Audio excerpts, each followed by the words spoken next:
우리 지난주는 3, 4절 오늘과 동일한 말씀으로 구조와 의미에 대해서 이제 말씀을 좀 나누었잖아요. 구조는 어려웠지만 이리저리 뜯어서 잘 보니 내용은 정말 명확했어요. 그 내용은 뭐냐면 하나님의 부르심에는 그에 합당한 우리의 삶에 대한 기대가 있다는 거예요. 그게 우리가 지난주에 나눴던 말씀입니다. 그리스도인의 부르심은 하나님이 그냥 부르시는 게 아니에요.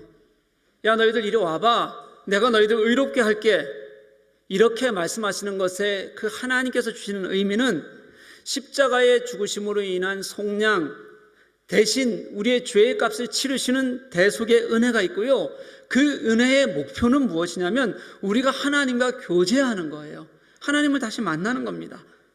여러분, 구약에서는 우리의 구원이라는 게 내가 어떻게 하면 율법을 잘 지켜서 그래서 하나님을 만나고 복을 받을까? 이게 그 구약의 고민이었다면 신약에서는 예수께서 우리를 불러주시는 순간 우리는 이미 하나님의 뜻을 따라 살아가는 존재가 되었다는 것을 이미 신약은 내포하고 있는 거예요. 한번 생각해 보십시오, 여러분.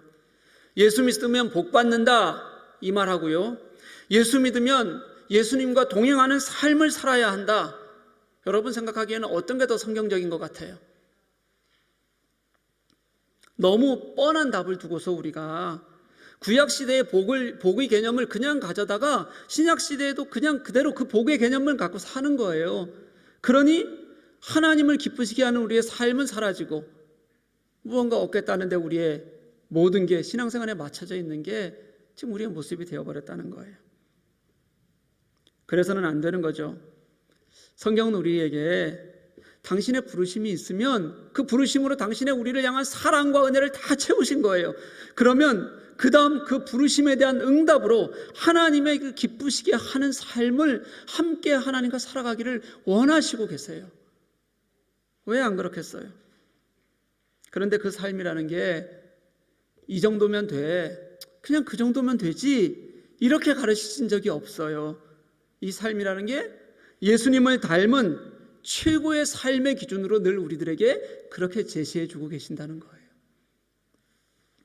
마태복음 5장에서 7장 말씀을 우리가 산상수훈, 상상설교라고 그래요. 이 말씀만 보아도 좀 알 수 있어요. 산상설교는 예수님의 가르침의 백미잖아요. 그런데 그 가르침을 여러분 하나하나 쪼개서 잘 살펴보면 조금 덜 해도 괜찮다거나 이만하면 하나님께서 그냥 그 정도면 괜찮다고 축복하신다거나 이런 말씀이 거기에는 없어요. 한번 읽어보시면 생각도 고백도 비전도 삶도 지금까지 우리가 살아왔던 우리의 방법이 아니라 하나님의 시각, 하나님의 방법으로 온전하게 살아야 한다고 가르치고 있는 게 산상설교예요. 산상설교를 보면 마태복음 5장 20절 말씀에 이런 말씀이 있어요. 너의 의가 서기관과 바리새인보다 낫지 못하면 결코 천국에 들어가지 못하리라. 우리는 여러분 바리새인 하면 어떻게 생각해요? 위선적인 사람으로 생각하고 악하고 이렇게 우리는 바리새인들을 생각하잖아요. 그렇죠? 근데 당시 유대 민중들이 바리새인을 보는 눈은 달랐어요. 당시 바리새인들은요 굉장히 존경받는 그런 사람들이었어요. 스스로도 철저하게 율법을 지키려고 애썼고 지킨다고 자부했고요. 그리고 민중들도 일반 사람들도 그렇게 여기고 그들을 존경했다는 거예요. 그러니까 일반 민중들이 생각하기에는 바리새인처럼 율법을 지키고 행위를 잘 할 수 있다는 것은 상상도 할 수 없을 만큼 아예 그들에게는 불가능한 일이었습니다. 그런데 예수님께서 뭐라 그러냐면 유대 지금 이 약한 자들에게 그들보다 더 낫지 않으면 절대 천국에 들어갈 수 없다고 말씀하시는 거예요. 그러고 나서 그 산상설교로 그 다음 이어지는 말씀이 뭐냐면요, 옛 율법을 하나씩 이렇게 보여주세요.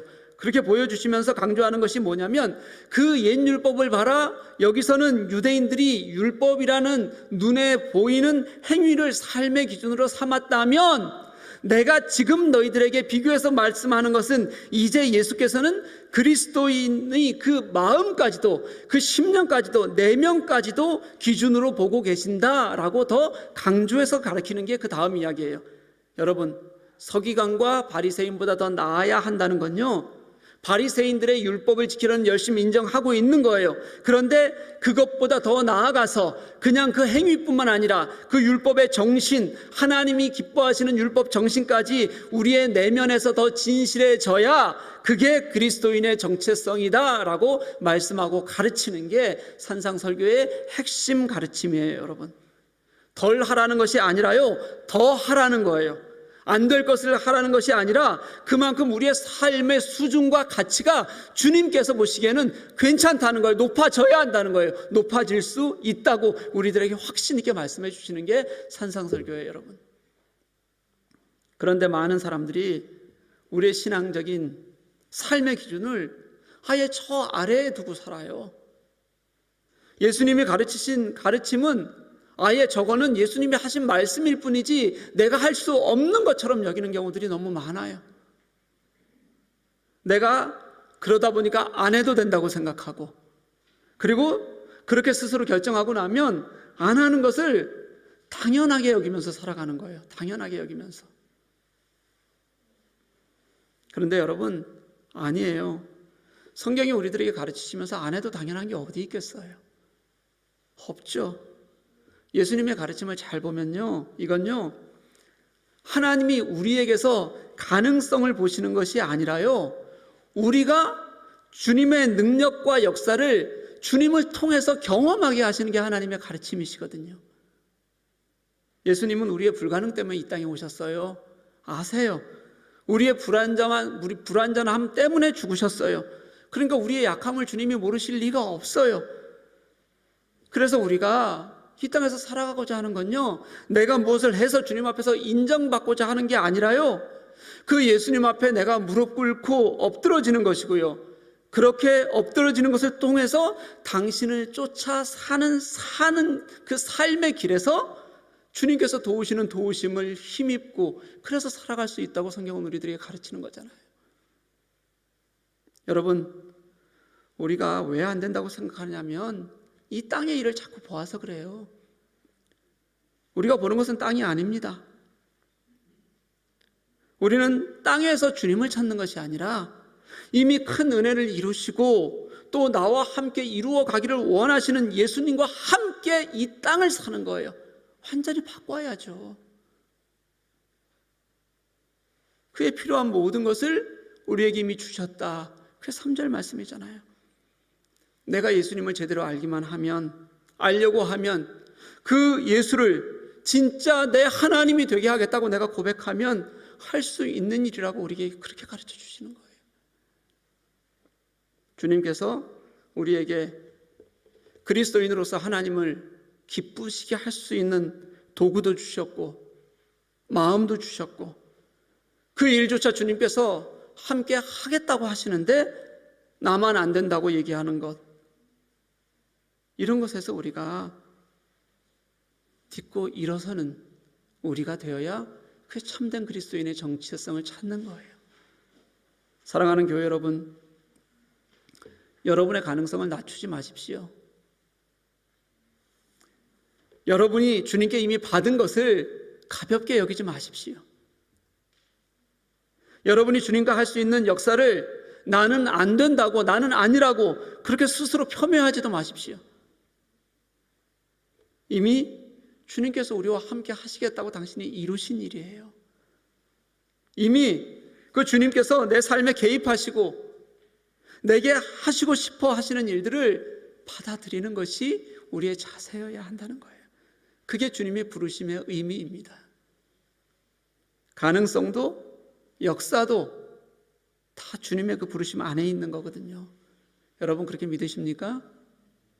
믿으셔야 돼요. 그럼 그렇게 우리를 부르셔서 주신 약속, 그 원하시는 삶이 어떤 것일까? 그 약속의 내용이 지난주에 읽었던 것처럼 정욕 때문에 세상에서 썩어질 것을 피하고 신성한 하나님의 성품에 참여하는 거예요. 이 신성한 성품에 참여한다는 게 베드로 전서에서는 같은 말을 이렇게 표현해 놨어요. 나타날 영광에 참여한다. 정확히 같은 뜻이에요. 이렇게 표현하면 이게 무슨 뜻이냐면 이 표현 자체가 종말론적인 표현이에요. 아직 이루어지지 않았다는 뜻입니다. 그냥 약속이라는 뜻이에요. 여러분, 그런데요, 아직 이루어지지 않았다고 해서 종말론적이라고 해서 오늘과 관계없는 일이다, 관계 있는 일이 아니다, 이게 아니라는 것을 이제 여러분 좀 아시겠습니까? 제가 베드로 전서와 후서를 계속 강해해 나가면서 종말론적 삶이라는 것은 그냥 마지막 날을 기다리는 것이나 아니면 그 마지막 날을 두려워하는 게 아니라 지금 내가 주님 앞에 어떻게 서 있는가 하는 것에 대한 구체적인 응답이 종말론적 삶이라고 매번 강조해서 말씀드렸어요. 기억나세요, 여러분? 내일의 일이 아니라 오늘 지금 이 순간, 이 시간 주님 앞에서의 나의 삶의 문제다. 기독교의 종말은요, 내일 이루어지는 것이 아니라 오늘을 사는 우리를 통해서 이미 이루어지고 있다는 것을 우리 서로가 서로에게서 볼 수 있는 게 그게 하나님의 방법이라는 거예요. 그 삶의 모습으로 내일을 맞이하는 거, 내일을 기다리는 게 이게 종말론적 삶이라고 해요, 여러분. 다시 말하면 하나님의 성품에 참여하는 건 지금의 일이라는 거예요. 그래서 오늘 본문은 우리가 하나님의 성품에 참여하는 것을 보배롭고 지극히 큰 약속 이렇게 덧붙이고 있는 거잖아요. 그런데 사랑하는 여러분, 이 보배롭다, 지극히 크다 이렇게 말씀하시는 그 약속이, 이 아름다운 단어가 왜 우리에게만 오면 이 하찮게 변하는 걸까요? 왜 이게 주께서 그렇게 가장 크다고 하시는 게 우리에게는 정말 아무런 의미 없이 받아들여져도 괜찮은 걸까요?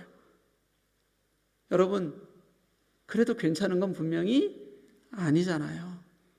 아니어야 합니다. 주님의 약속을 우리가 산다는 것은요, 주께서 가장 크다고 생각하는 것, 세상이 아니라 주님께 우리의 모든 시선이 가 있고요, 주님께 우리의 모든 가치를 두자고 애쓰는 거예요, 여러분.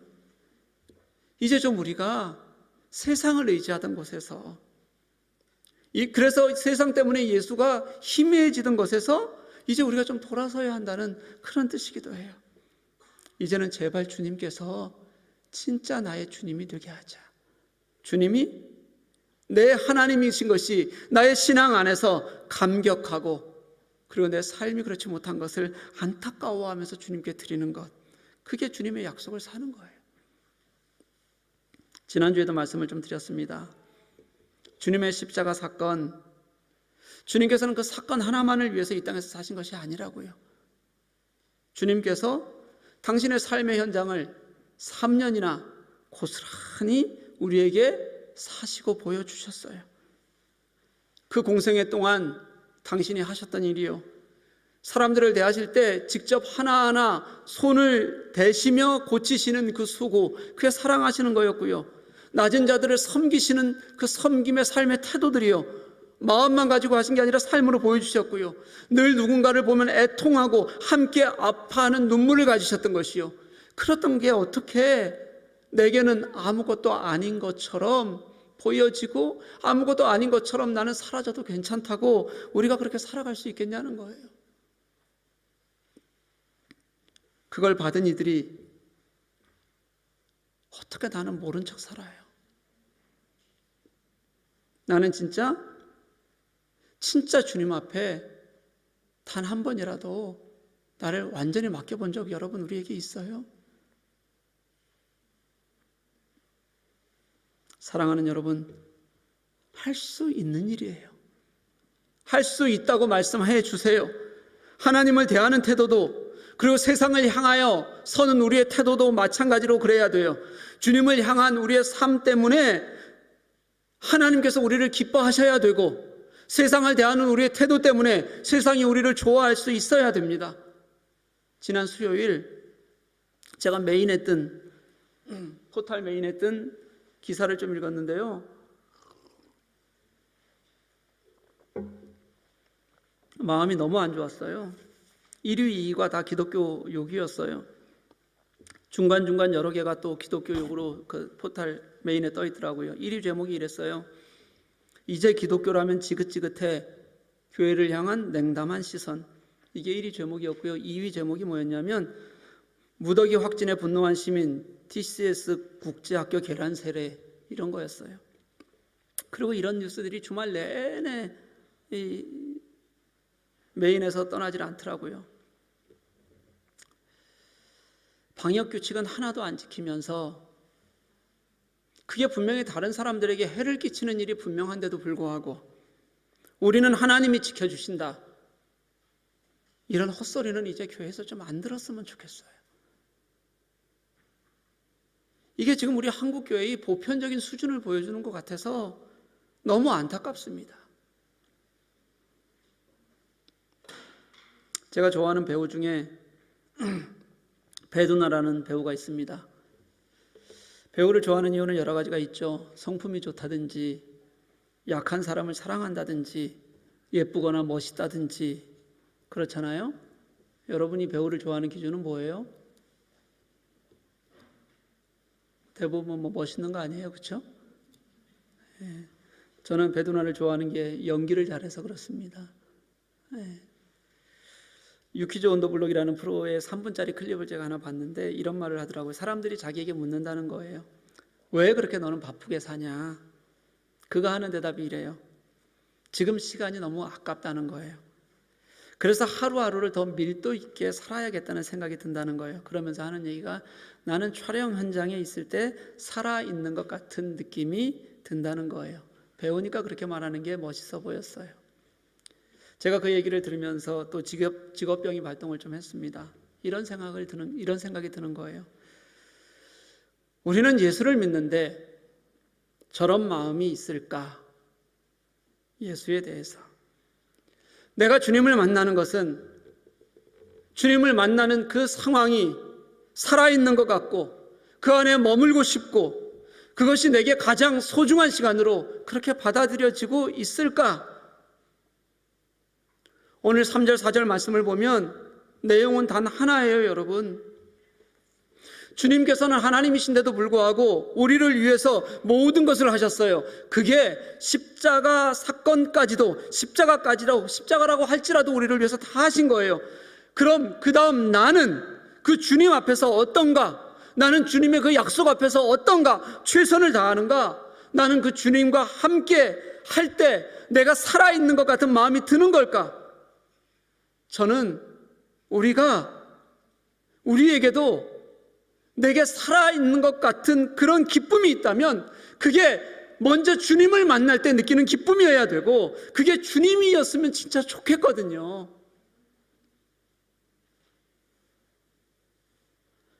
그게 내가 살아가는 이유고 그것을 통해서 내 삶이 사라졌으면 좋겠거든요. 그것도 예수님을 좀 제대로 알아서 이 세상에서도 주님이 좀 좋은 분이고 주님이 영광 받으실 수 있도록 결국 그분이 우리를 향해서 하시고자 하는 삶의 모습에서 우리가 그 삶을 드러낼 수 있고 그래서 하나님이 우리에게서 드러남으로 말미암아 누군가가 우리들에게 그 하나님을, 그 예수님을 좀 더 궁금해하고 물어볼 수 있을 만큼 그렇게 이 땅에서도 주님이 함께 영광 받으시는 그 기쁨을 우리가 같이 누려야 된다고 생각하거든요.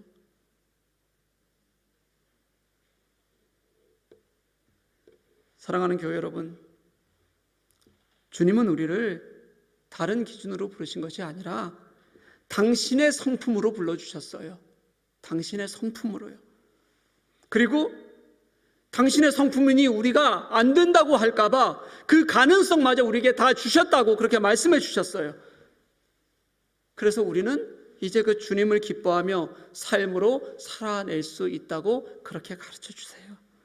여러분, 우리 그 주님을 기쁨으로 살아내는 저와 여러분들 될 수 있기를 간절히 소망합니다. 그래야 행복해요, 여러분.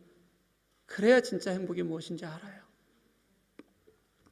내가 할 수 있다, 나는 못한다, 그렇게 판단하면 이미 나는 예수 그리스도의 하나님 되심을 안 믿는 거예요. 예수 그리스도께서 나를 구원하신 그 구원을 제대로 모르는 거예요, 여러분. 그러니 사랑하는 여러분, 알면, 그래서 주께서 부르신 그 구원의 부르심에 응답하면 살게 돼요. 어떤 교우가 제게 그래요. 전에는 내가 그렇게 못했는데 주님을 배우고 주님을 예배하고 주님을 아니까 할 수 있더라고요. 그런데 그렇게 해지는 게 때로는 어려워도 그게 너무 좋더라고요. 굉장히 짧게 지나가면서 그렇게 말씀하시는 그 교회의 말에 그 고백에 진심이 담겨 있고 그 눈을 보았더니 그 눈에 주님을 향한 진심과 감동이 그 눈에 고스란히 드러났어요. 얼마나 좋았는지 몰라요, 여러분. 진짜 그렇습니다. 그게 우리를 부르신 예수 그리스도의 뜻에 응답하는 그리스도인의 삶입니다. 사랑하는 교회 여러분, 우리 그 예수 그리스도의 우리를 부르신 부르심에 내 스스로 나를 낮추지 말고 주님께 의지하고 주님을 믿으며 따라가는 그렇게 우리의 삶을 드릴 수 있는 저와 여러분 될 수 있기를 주님의 이름으로 간절히 축복합니다.